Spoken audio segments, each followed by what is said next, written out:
Deuxième partie, mesdames et messieurs, Critique Info. Nous parlons de propos tenus par Martin Fayulu à l'égard de la Belgique. Alors, aujourd'hui, à l'égard de la Belgique, Martin Fayulu a été assez critique ce matin en disant que la Belgique était complice d'un hold-up électoral et que la Belgique serait en train de favoriser un président qui n'a pas de légitimité, ce sont ses propos, un président qui représente un déni de démocratie et que la Belgique semble passer un message au peuple congolais pour dire à ce peuple que le peuple n'est pas encore prêt pour la démocratie. Ce sont des questions que Martin Fayulu se pose. Mais maintenant, regardons et allons dans le fond de la question. C'est vrai, mesdames, mesdemoiselles et messieurs, peut-être c'est aujourd'hui une perte de temps de rentrer encore dans le passé pour aller puiser les conséquences, les causes de ce qui nous arrive aujourd'hui. Peut-être qu'il est temps de réfléchir encore, si vous voulez, qu'on revienne un peu dans le passé. Nous avons ici au Congo interpellé, ceux qui ont encore nos vidéos peuvent vous le dire, ici en République démocratique du Congo, nous avons demandé à M. Martin Fayulu, à M. Félix Tshisekedi de ne pas se présenter à ces élections-là, dans ce format-là. Parce que l'opposition, comme dans la configuration de l'opposition soumise de l'époque, elle ne maîtrisait absolument rien du tout. Ni du calendrier électoral convenablement, moins encore de la cartographie électorale, surtout pas le contexte électoral et jamais, et vraiment jamais, le mécanisme avec lequel l'élection allait se passer. Le mécanisme qui finalement allait supporter le processus électoral. Rien du tout. Ces gens sont venus aux élections comme des invités au fait. Ils avaient plus de foi que de précision et des études et des préparations. Or, dans un pays comme le nôtre, on n'y va pas aux élections avec la foi d'être élu par les Congolais. Non. Parce qu'il y a un problème. Il y a une réalité électorale et il y a une réalité préélectorale. Les gens ont beaucoup confondu. Malheureusement, ce n'est pas tous ces gens qui criaient « Toko voté bino, toko voté bino ». Parfois, il y a des gens qui n'avaient même pas de carte d'électeur. Il y a des gens qui n'avaient pas de carte d'électeur. Il y a des gens qui n'avaient pas l'âge de voter. Alors, quand on pense qu'on a été accueillis massivement par 100 000 personnes et vous pensez que les 100 000 personnes vont devoir voter pour vous, mais c'est une folie à la fin. Parce que parmi les 100 000 personnes là, vous avez des gens qui n'ont pas de carte d'électeur, vous avez des gens qui n'ont pas été présents ce jour-là, vous avez des gens qui n'iront pas élire ce jour-là, faute des choses, faute de beaucoup de choses, vous avez des gens qui vont perdre la vie. Donc, je ne peux pas imaginer que quelqu'un se dise, parce qu'on m'a accueilli à 100%, on va me voter aussi 100%. C'est pas possible. Ce n'est pas possible. Mais malheureusement, bon, on est allé parce qu'on a pensé que clameur public, voulait dire suffrage, et bon, on est allé comme ça. Et c'est ainsi qu'en allant comme ça, sans aucun mécanisme de contrôle. Et si je vous parle, je ne sais pas s'il faut encore reparler de cela, mesdames et messieurs. Je ne sais pas s'il faut reparler de cela. Le contexte électoral était lequel? Comment la CENI était composée? Mais tout portait à croire que l'élection n'allait pas se passer dans des très bonnes conditions. Et le résultat de cette élection ne peut étonner que ceux-là qui ne savaient pas. Tout averti savait que l'élection allait très mal se dérouler. Parce que tous les indicateurs étaient là. Aucun indicateur sérieux n'était garanti. Aucun indicateur. Tout était clair que l'élection allait certainement aboutir à quelque chose de pas bien. On savait que ça allait avoir des compromissions après. Et parce que les autres aussi calculaient la marge de la tricherie. Ils savaient. Quand ils se sont rendus compte qu'ils ne pouvaient pas changer l'ordre de la présidence, quand ils se sont rendus compte qu'ils ne pouvaient pas changer ça, ils ne pouvaient pas modifier les choses à ce niveau-là, il fallait tout simplement alors se donner une majorité parlementaire. Et c'est allé dans ce sens-là. Mais cette tricherie a été bien organisée, mieux orchestrée. Aujourd'hui, vous savez qu'on peut même aller demander aux gens, bon, vous dites qu'il y a eu tricherie, prouvez. On sera dans l'incapacité de prouver qu'il y a eu tricherie. On sera dans l'incapacité de prouver qu'il y a eu tricherie. Parce que, retenez, jusqu'aujourd'hui, il y a des bureaux qui n'ont pas fait la compilation. Jusqu'aujourd'hui, il y a des bureaux qui n'ont pas fait la compilation.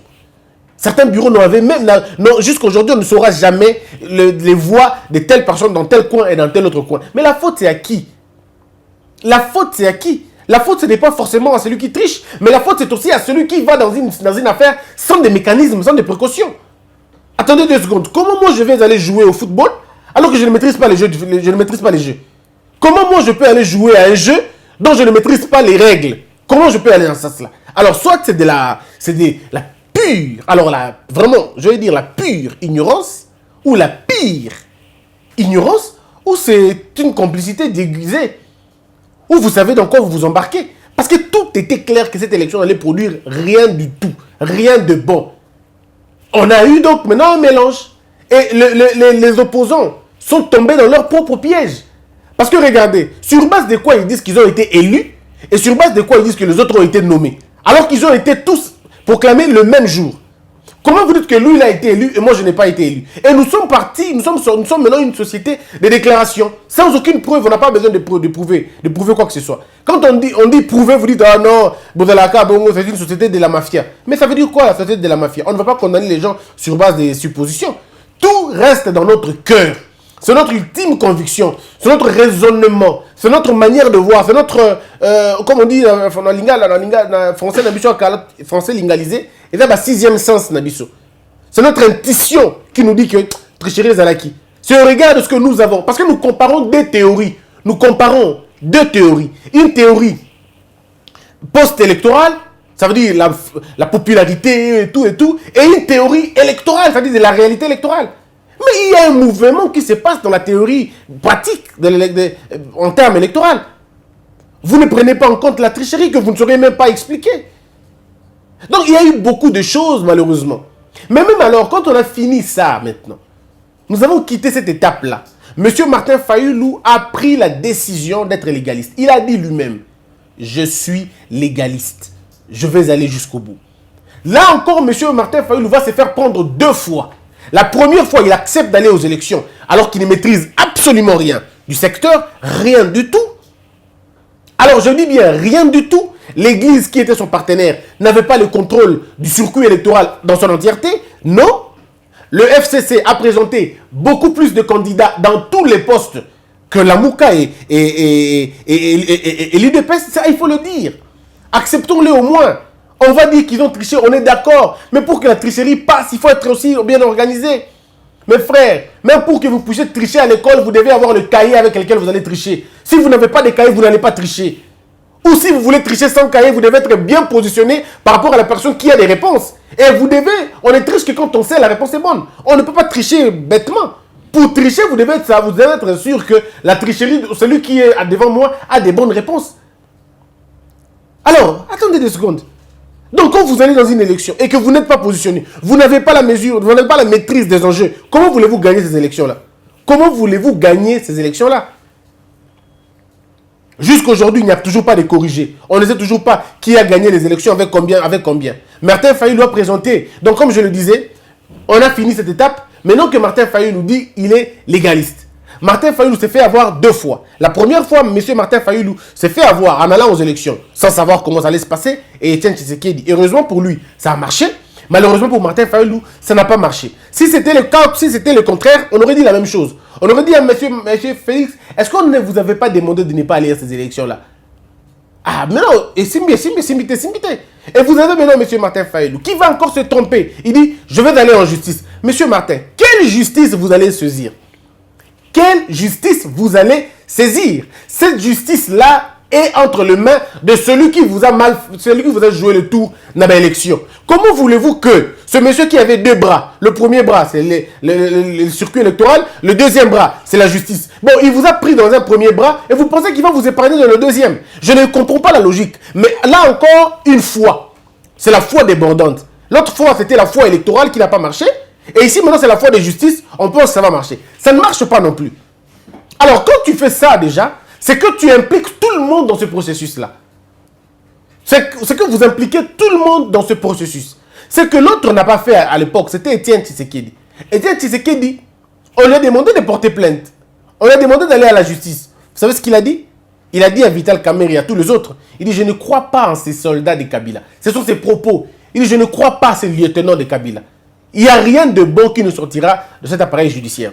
Ça, c'était le propos d'Etienne Tshisekedi. Pourquoi? Parce qu'il savait, vaut mieux mourir avec ma légitimité comme ça, garder un mythe et même les futures générations comprendront qu'il y a quelqu'un qui avait gagné les élections et à qui on a volé le suffrage. Mais maintenant, M. Martin est allé, c'est-à-dire épuiser toute sa légitimité, son mythe, dans un circuit électoral déjà corrompu. Si j'étais le conseiller de M. Fayulu, malheureusement, il ne nous écoute pas. Parce que je l'avais déjà dit. Au départ, je demandais à M. Martin Fayulu, ne saisis pas la justice, tu n'auras pas gain de cause. On l'a dit, on a crié ici. Nous avons eu des menaces pour ça. On a dit à M. Martin, n'y va pas, cette justice ne te donnera jamais raison.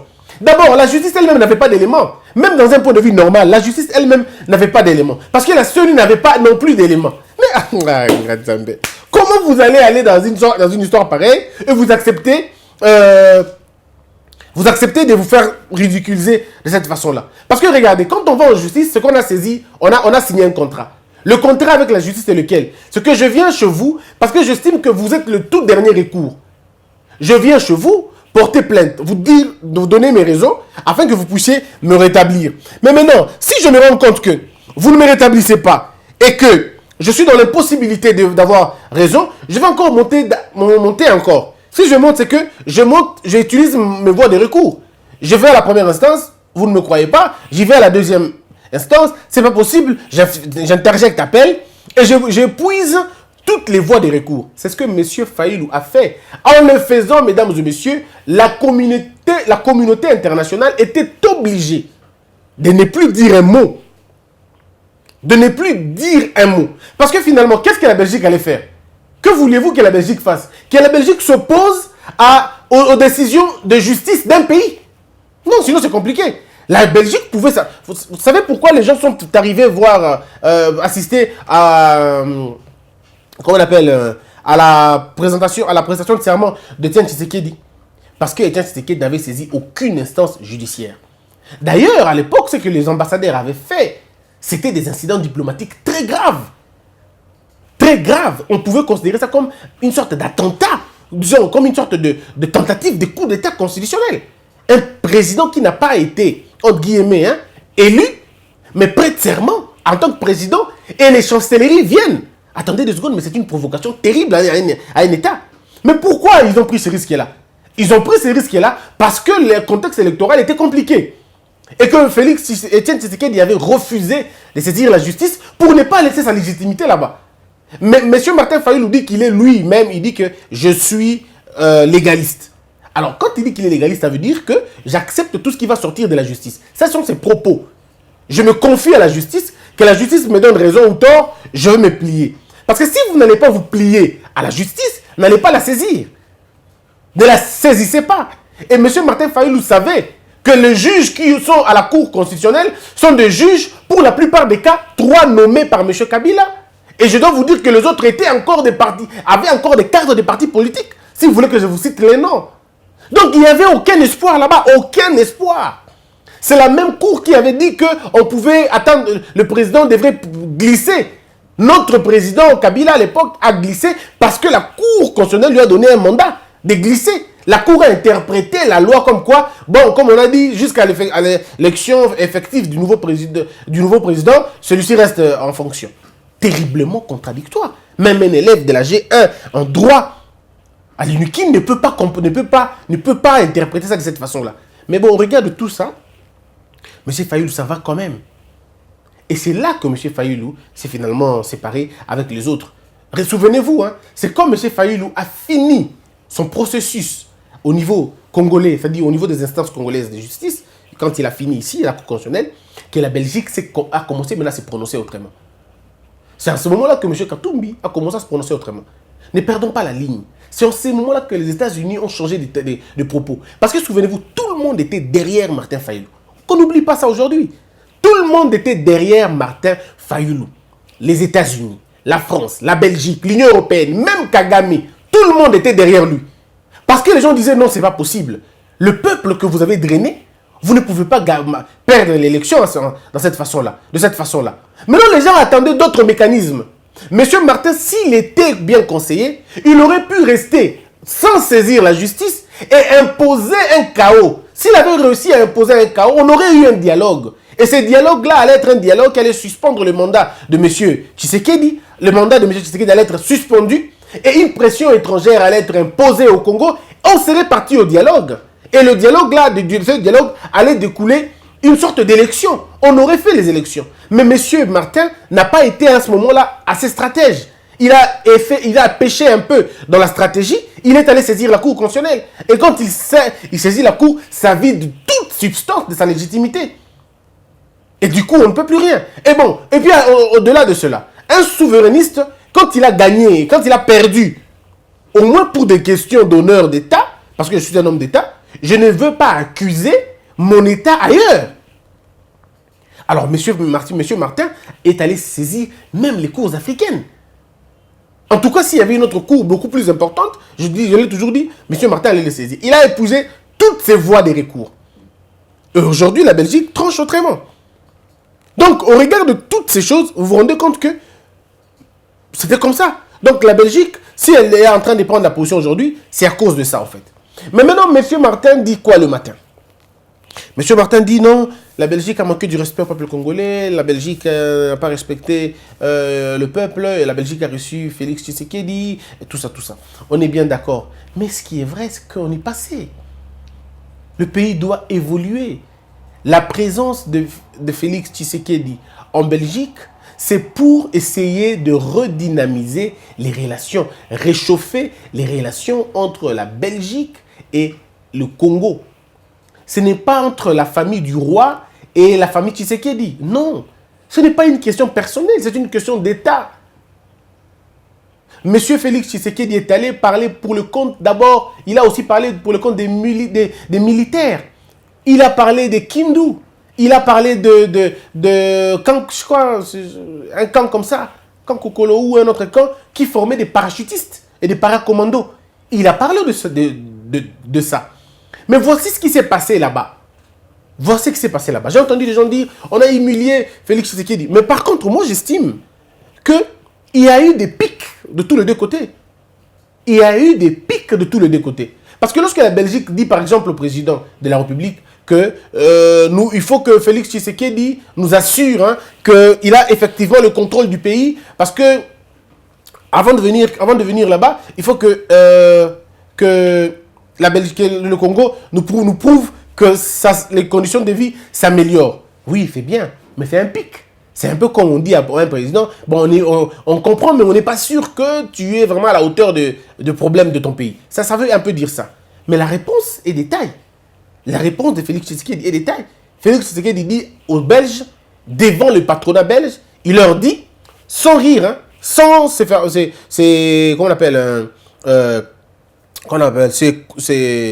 sans mâcher les mots. Moi, j'ai aimé le contexte, la phrase, ou j'ai aimé l'expression.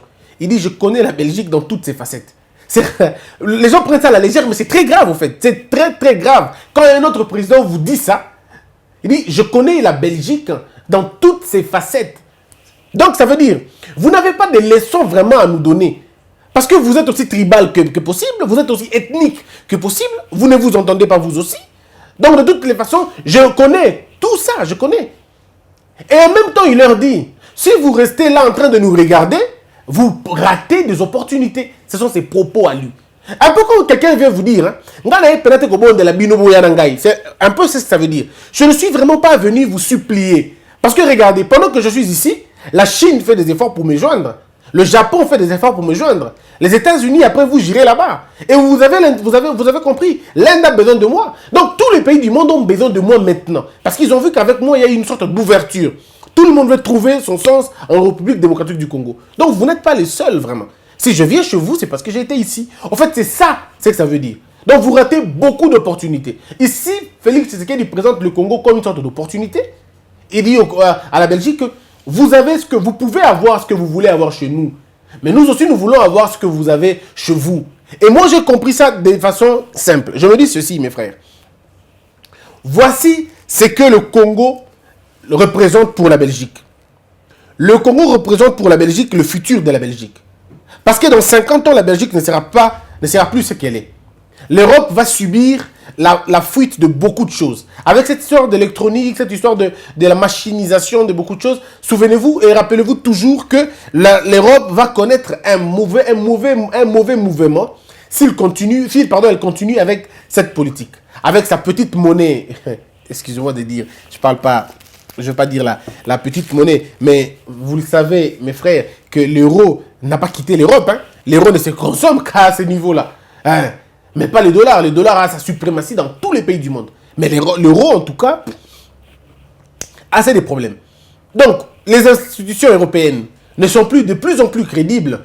Avec eux-mêmes, ils sont en pleine mutation. Ils sont en train de faire des réformes les plus grandes parce qu'ils doivent exister après 50 ans. Ils doivent exister dans 50 ans ou disons 50 ans ou 60 ans. Si vous lisez Lionel Jospin et bien d'autres, et même si vous lisez Le Pen, je crois, Le Pen écrit dans son livre, c'est Bernard Kouchner finalement, qui parle de la France et de l'avenir de la France, de la peur française, de la peur de l'autre.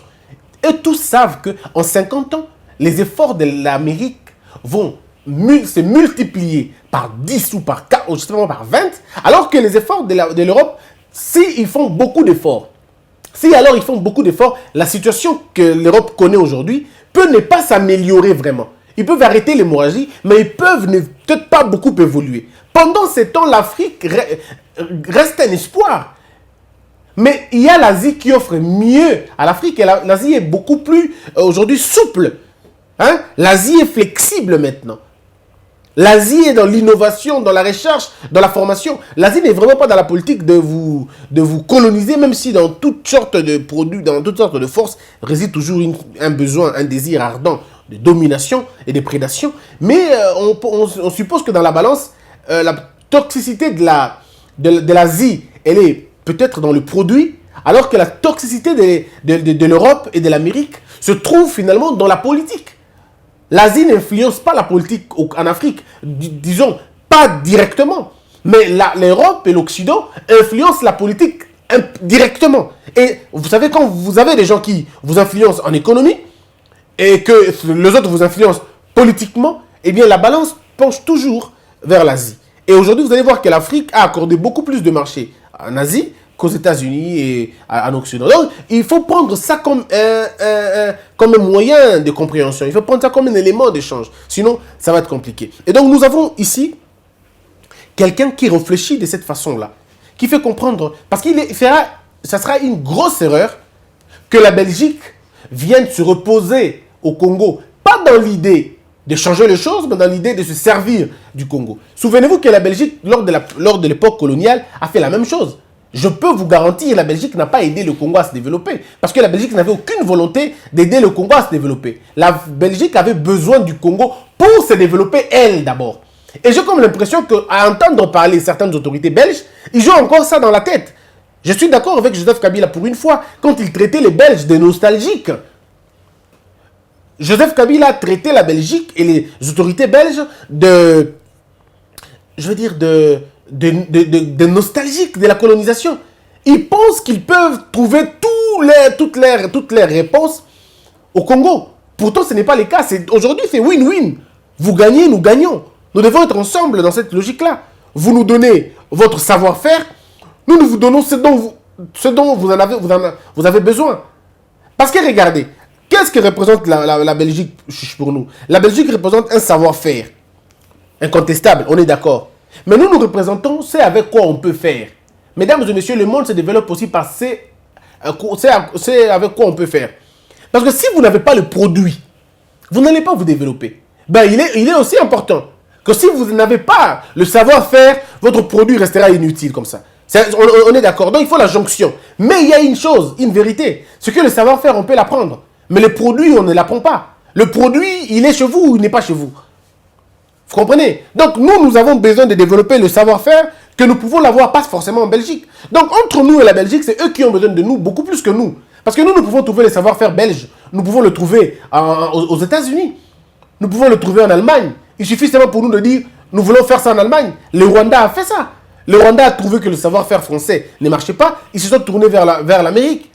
Et aujourd'hui, dans le savoir-faire américain, le savoir-faire anglophone, vous avez vu le système aujourd'hui rwandais, comment ça évolue. Depuis que le Rwanda a accepté le système anglophone, vous avez vu leur manière. Parce que les anglophones sont pragmatiques, alors que les Français et les Belges, ils sont dans la théorie, dans la plupart des cas. Mais on veut bien.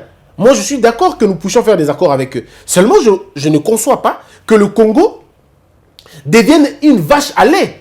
La proposition qui a été faite par la Belgique de prendre notre administration, de la contrôler et de travailler avec la diaspora, je me dis que c'est vraiment de la nérie, c'est de la blague. Non, mais c'est de la vaste blague. C'est un peu comme pour dire, hein, nous n'avons pas confiance nous n'avons pas confiance en vous, nous voulons vous donner nos personnes à nous. Mais vos frères, mais qui sont ici? Ça veut dire quoi, nos frères qui sont là-bas? Nos frères qui sont là-bas travaillent déjà, ça s'arrête là-bas. S'ils veulent rentrer au pays, ils viennent au pays, ils viennent travailler ici au pays. Mais vous n'allez pas imposer à un pays un modèle de travail. Non, vous nous amenez votre savoir-faire. On n'amène pas le personnel. Nous devons, moi je propose ceci au président Félix. Le président Félix doit refuser l'importation du personnel. On n'a pas besoin d'importer les personnels, on en a déjà ici en quantité industrielle. Nous n'avons même pas besoin. Nous avons juste besoin du logiciel du travail. On a juste besoin du savoir-faire. Il faudrait qu'il y ait une équipe de formateurs qui peuvent venir ici ou qui peuvent former les gens. Et ces gens vont venir nous former ici dans un délai de 2 ou 3 ans. Ça s'arrête là. Il faut des hautes écoles d'administration. Des écoles d'administration performantes. Et nous avons toutes les infrastructures ici. Je ne vois pas pourquoi nous allons appeler les Belges pour venir ici. Non, je ne vois pas ça. Nous avons juste besoin de leur modèle. Et eux doivent nous amener le savoir-faire. On va dire, ils doivent nous amener la magie. Oui, la magie. C'est tout simplement ça. Ça dit le savoir-faire. Nous allons imposer nous-mêmes nos magiciens. C'est à nous de donner des magiciens, c'est à eux d'apporter la magie. On ne peut pas apporter et le magicien et la magie chez eux, sinon ça veut dire quoi? Et à quoi est-ce que nous, on sert à quoi maintenant? Tout ce que nous, on a appris, c'est pas tout faux. Mais il y a simplement besoin de la redynamisation. Il y a simplement besoin de certaines évolutions et puis c'est tout. Donc, que monsieur le président ne cède pas à cela. Et je l'ai trouvé, moi-même, dubitatif. Il n'a pas dit oui, il n'a pas tout de suite dit non. Mais je crois que c'est une mesure à ne pas accepter. Nous avons des gens au Congo, nous avons des infrastructures, vous avez vos enfants que vous avez déjà formés ici. On a l'ENA ici. Si l'ENA n'arrive pas à absorber la demande qu'il faut, bon, il faut peut-être trouver un moyen de l'élargir. Mais on n'a pas besoin d'appeler les Belges qui sont à la retraite, comme j'entends parler dans certains couloirs. Ce sont des retraités belges de l'administration qui vont devoir venir travailler chez nous. Non. Pourquoi nous allons prendre ceux que leur système a éjectés? Pourquoi nous allons les prendre chez nous? S'ils sont bons, qu'ils restent chez eux. Nous avons besoin de nos garçons, de nos jeunes gens ici. Moi, je suis allé en Chine. J'ai vu des jeunes gens dans l'administration. Ces petits, ils ont 19 ans, 20 ans, 22 ans. C'est eux qui sont dans les réceptions, c'est eux qui sont dans le bureau d'accueil, service d'immigration. Ce sont des petits garçons que vous rencontrez. Des jeunes garçons, des jeunes filles. Ce sont eux qui sont dans la police. Nous avons besoin de ça. On n'a pas besoin d'avoir des retraités belges. Nous n'avons pas besoin d'avoir des gens, des Belges ici au Congo. Nous avons besoin d'un savoir-faire. Si vous voulez que le Belge vienne travailler chez nous, acceptez aussi que les Congolais qui sont ici pas travailler chez vous. On est d'accord? Et puis les relations ne doivent pas être des relations de la colonisation et du colon. Pardon, de colons et des colonisateurs. Cette étape est révolue.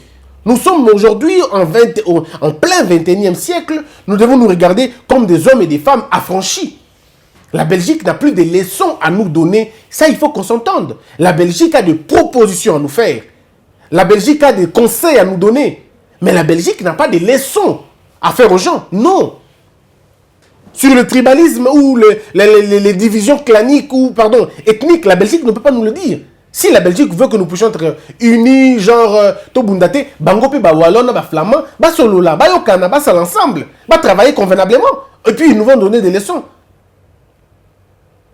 Non, il ne faut pas qu'on nous dise des choses. Non. Il faut vraiment qu'on essaie de revoir convenablement certaines choses. Voilà pourquoi, pour terminer, nous demandons au président de la République, quand il aura fini l'étape des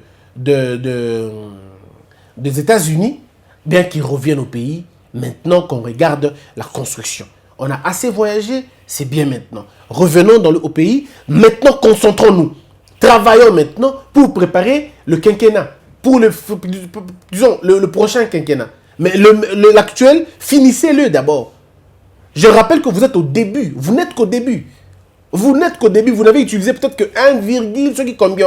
Maintenant, il faut bosser dur pour que les choses se passent bien. Maintenant. Sinon, ça va être désastreux et ça ne sera pas une très bonne chose. Voilà un peu, mesdames, mesdemoiselles et messieurs, ce dont j'allais parler. Je terminerai pas cette émission sans fustiger le comportement aux Canada Belgique Sikoyo. Bandeko Bitumba eza tina mon côté. Nalandaki kulutu nanga bokechu premier na tongo. Nalandaki video ya mama wana babetaki. Nalandaki video ya bandeko bazo tambola na balabala. Nalandaki video ya bato azo yamba bato. Bato yambaki fachi, bato baboyaki, bato babeti mama wana na kulutu nanga bokechu. Nalandaki nenga zo na tongo. Mesdames et messieurs, tous les deux côtés, totika biloko tozo ke nango wana. Mboka o ezana no fragile. Tozana pousa ya kimia. Ceux qui boboyi fachi, boboya ye calmement, ndenge na mona ki botambola ba pancarte ezara bongo. Démocratie nde yango wana. Démocratie penza yango wana. Trompe ba finga e bongo, Bush ba finga e bongo. Ezate parce que bino boza bozo soutenir fachi, nde boboya ba tumusu ba critiquer. Non. Bino bato bozo boya le critiquer fachi, mais bino bo finga Kabila à l'époque, non? Bo finga Kabila, bo finga ba parents na ye, pourquoi bozo boya le ba ça la bino bo ko mabe? Non, acceptez. Lui-même fachi ne s'est pas plaint. Non, quand on te place, Facha se plaindre, acceptons, tolérons-nous. Et ça, on te luka qui n'a pas de temps, tant que vous Kabila, vous finga épée. Vous finga vous télé pancarte. Le loco, vous finga Fachi, vous siliki. Non. Soyez tous un peu, hein, tout dépassé, banini wana. Tout tika batu ba finga, so ba finga. Condamné, ko finga. Tous en a pour ça, ko finga, faut tout évoluer. Mais il y a éducation à moto na moto. Yo ko pekisa moto finga, te pour éducation na. Batu musu ba bi kolobate so ki ko fingite. Mutu pour avoir la raison, il faut finir. Parce que mutu corriger ndeni. On est à côté à bateau boya, bateau hein côté fachi. Mais côté pe bateau ya la muka, tout côté à bateau baza ba combattant, ba résistant, bandeko. Na sengi bino na bobo to nyonso. Bino kaka tende bolingi mboka oko lika bato nyonso. Te. Bolingi mboka oko lika bato nyonso te. Te da bino nde bozoka pasi makasi ko lika bato nyonso te. Te. Bateau tout baza na fachi. Bazate ke bandimi makambo nyonso facha zo sala te. Mais ça que pour eza mboka na biso tozana loko monsieur sala te. To ko mboka te to tumba yango pété, c'est comme ça, il faut aller en réparant o eza na nzela. Na sengi bino bandeko ya ba résistant to meka un peu ko réserver ba ni na biso. To meka un peu ko se contrôler. Eza malamu te. Na moni ba photo ba minde ko moko libanga azoki, mais ndeko na bomela ki na elobi non? Ndeko na botambola ki na elobi. Bozala ki pe na elobi. Mais comme il n'y a pas de problème, il y a un bunda. Il y a un bunda. Libanga, Fatih Azomela 20, na président roi belge, na Katikuna. C'est-à-dire, tali kutu bango même pas makambo na bino bozo sala. Et tali bangote. Et tali bangote Fatih na ce qui peut nani ndeko fayulu ba kuta na ba pesa na mbote, Fatih na bemba ba kuta na ba pesa na mbote, mais ce entre bino ko ko yoka na soute. Différence za wapi na bato jibe na bato wera. To komi na niveau on a vraiment. S'il vous plaît, changeons les choses. Pour la maman, babetaki yo, ceux qui payent solo, ceux qui payent le kuta, to sengio kaka et le komoko, limbisa. Pour mboka pe bonga kape kaka na kopa, ko limbisa kabato. Limbisa to avancer. Kulutu bokechu alobi que basimba kiyote azaki ni wanate. Je pense la même chose aussi. C'est la même chose dans les que tout avancer mboka.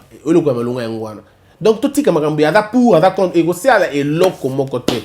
Tout tika brutalité et dans la tinate. Beaucoup beta le lobby et puis ici. Ce qu'on a ici non. Comme bobo ko participer na conférence boutique bateau avec conférence basal. Moi je vous avais proposé vraiment un mécanisme malonga ya ko poser ba problème na bino. Mais boy na bino yango bon, moi je comprends. Seulement aimons ce pays. Totika vous la contre, totika vous la pour, totale direction beaucoup na biso, makam bebele ko kende bien. Que la peur quitte nos esprits et que Dieu bénisse la RDC.